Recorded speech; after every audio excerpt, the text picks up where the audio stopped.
श्रीगुरुभ्यो नमः। हरिः ओम्। सत्यं ब्रवीमि परलोकहितं ब्रवीमि, सारं ब्रवीम्युपनिषद्धृदयं ब्रवीमि। संसारमुल्बणमसारमवाप्य जन्तोः, सारोऽयमीश्वरपदाम्बुरुहस्य सेवा। येनार्चयन्ति गिरिसंसमये प्रदोषे, येनार्चितं शिवमपि प्रणमन्ति चान्ये।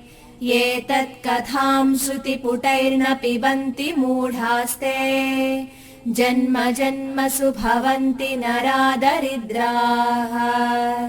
ये वै प्रदोषसमये परमेश्वरस्य कुर्वन्त्यनन्यमनसोऽङ्घ्रिसरोजपूजाम्।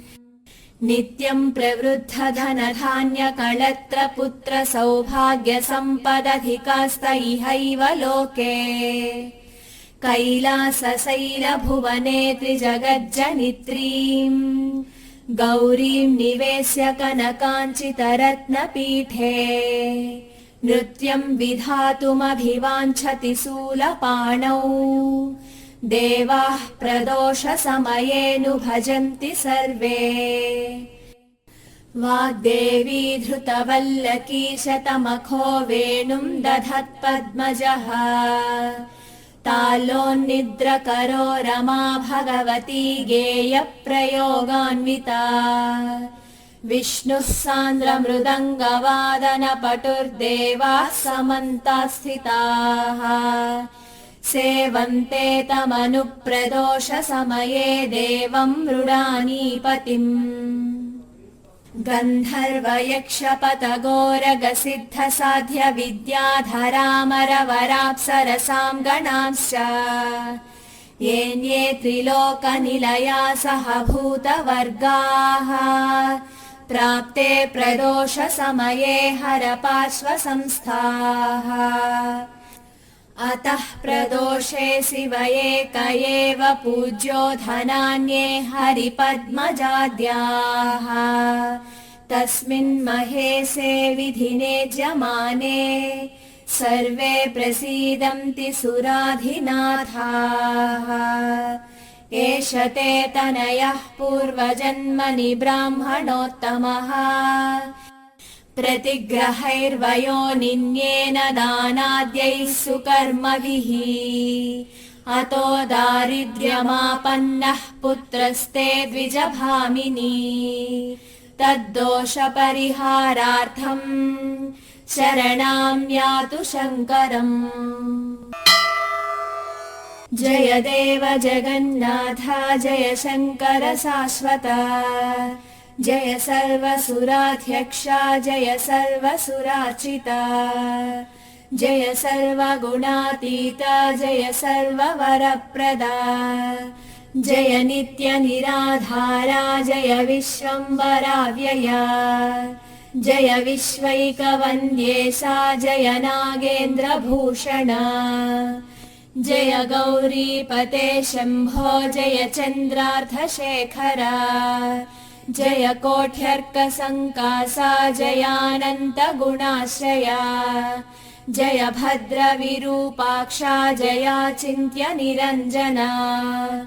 जय नाथ कृपासिन्धो जय भक्तार्तिभञ्जना, जय दुस्तरसंसारसागरोत्तारणप्रभो। प्रसीद मे महादेव संसारार्तस्य खिद्यतः, सर्वपापक्षयं कृत्वा रक्ष मां परमेश्वर। महादारिद्र्यमग्नस्य महापापहतस्य च, महाशोकनिविष्टस्य महारोगातुरस्य च, ऋणभारपरीतस्य दह्यमानस्य कर्मभिः। ग्रहैः प्रपीड्यमानस्य प्रसीद मम शङ्कर। दरिद्रः प्रार्थयेद् देवं प्रदोषे गिरिजापतिम्, अर्थाढ्यो वाथ राजा वा प्रार्थयेद्देवमीश्वरम् दीर्घमायुः सदारोग्यम् कोशवृद्धिर्बलोन्नतिः ममास्तु नित्यमानन्दः प्रसादात्तव शङ्कर शत्रवः संक्षयम् यान्तु प्रसीदन्तु मम प्रजाः नश्यन्तु दस्यवो राष्ट्रे जनाः सन्तु निरापदः दुर्भिक्षमारिसन्तापाः समं यान्तु महीतले सर्वसस्य समृद्धिश्च भूयात् सुखमया दिशः एवमाराधयेद्देवम् पूजान्ते गिरिजापतिम् ब्राह्मणान् भोजयेत् पश्चात् दक्षिणाभिश्च पूजयेत् सर्वपापक्षयकरी सर्वरोगनिवारणी शिवपूजा मया ख्याता सर्वाभीष्टफलप्रदा इति प्रदोषस्तोत्रम् सम्पूर्णम्।